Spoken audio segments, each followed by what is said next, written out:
बिस्मिल्लाहिर्रहमानिर्रहीम। अस्सलाम वालेकुम वरहमतुल्लाहि वबरकातुहू। नाज़रीन मोहतरम, अल्लाह सुब्हानहू व तआला से दुआ है कि अल्लाह सुब्हानहू व तआला सदका मोहम्मद वाले मोहम्मद सल्लल्लाहु अलैहि वसल्लम हम में से जितने भी लोग बीमार हैं अल्लाह सबको तंदुरुस्ती से अता फरमाए। नाज़रीन मोहतरम, आज मैं बात करूँगा कि हमारे यहाँ ट्रीटमेंट का जो मेथड है वो किस तरह से है और उसको किस तरह से होना चाहिए, और साथ में मैं इंशाल्लाह बताऊंगा कि बहुत से काबिल हुक्मा जो हैं जिनकी मैं तहे दिल से रिस्पेक्ट करता हूँ, हिकमत के साथ मेरा जो ताल्लुक़ है वो कितना पुराना है और इंशाल्लाह ये चलता रहेगा। नाज़रीन मोहतरम, बात ये है कि हमारे यहाँ बदकिस्मती से जो तिब यूनानी और तिब नज़रिया मुफरद अज़ा है, या जिसको हम हिकमत कहते हैं, हिकमत तिब, इसमें बदकिस्मती से बहुत सी चीज़ों को इकट्ठा कर दिया जाता है। जैसे अगर कोई बंदा जो है उसको हाजमे का मसला है तो उसको साथ में कब्ज़ के जो है वो कब्ज़ कुशा की दवाई भी उसमें शामिल होती है, तो वो बजाय हाजमा ठीक होने के उसको लूज़ मोशन लग जाते हैं। फिर इस तरह से अगर किसी बंदे को गैस या तबखीर का मसला है तो उसको साथ में हाज़म और कब्ज़ कुशा दवाई जो है वो मिक्स करके दे दी जाती है। तो इस तरह से उसका हाजमा तो ऑलरेडी ठीक होता है, लेकिन गैस या तबखीर होती है, लेकिन साथ में उसको कब्ज़ नहीं होता, लूज़ मोशन होते हैं, तो मज़ीद उसको लूज़ मोशन हो जाते हैं। अब इसमें मैं एग्जांपल देके जब आपको बात समझाऊंगा तो आपको समझ आ जाएगी। देखिए नाज़रीन, बात यह है कि एक पेशेंट आपके पास आता है, वो पेशेंट आपको क्लेम करता है कि मोहतरम मुझे जो है वो कब्ज़ नहीं है और मुझे हाजमे का मसला भी नहीं है, लेकिन लूज़ मोशन होते हैं और तबखीर जो है ना वो मेरी बहुत ज़्यादा बनती है और गैस बनती है। अब सबसे पहली बात तो यह है कि हम मिजाज को भी देखेंगे, अलामत को भी देखेंगे। चले मिजाज आपकी समझ में आ गया, जो भी था, मतलब उजलाती था या फिर असाबी था, जो भी मिजाज था वो आपकी समझ में आ गया। अब करना क्या है? करना ये है कि उस बंदे को सिर्फ जो तकलीफ़ है वो तबखीर या गैस की है। अब हम उसको क्या दें? अजवाइन देसी देंगे तो कब्ज़ भी खुलेगी, चलें तबखीर में तो फ़ायदा होगा, लेकिन वो पेट को लूज़ करेगी।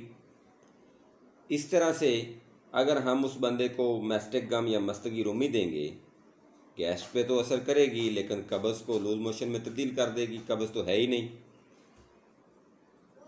इस तरह से बहुत सी ऐसी दवाइयाँ हैं। अभी सौंफ की हम बात कर लें, तबखीर पे भी फ़ायदा करती है, और एक ऐसी दवाई है सौंफ या बादियान जो कि ना तो कब्ज़ करती है और ना ही लूज़ मोशन लगाती है, बल्कि तबखीर पे फ़ायदा करती है और बदहज़मी के लिए भी फ़ायदेमंद है। मेरे बात करने का मकसद यहाँ पे ये है कि हमें ऐसी दवाइयाँ बनानी होंगी, ऐसी चीज़ें हमें लेके आना होंगी कि अगर आपका पेशेंट आपको सिंगल अलामत बताए तो वो सिंगल अलामत की ही दवाई हो। अब जैसा कि धनिया है तो धनिया कब्ज़ कुशा नहीं है, और साथ में धनिया जो है वो तबखीर के लिए भी बेहतरीन चीज़ है। अब अगर कोई बंदा कहता है जी मुझे गैस का या रिया का प्रॉब्लम है, आप उसको धनिया पाउडर दे दें, और अगर वो कहे कि मुझे कब्ज़ है तो फिर धनिया पाउडर नहीं देंगे।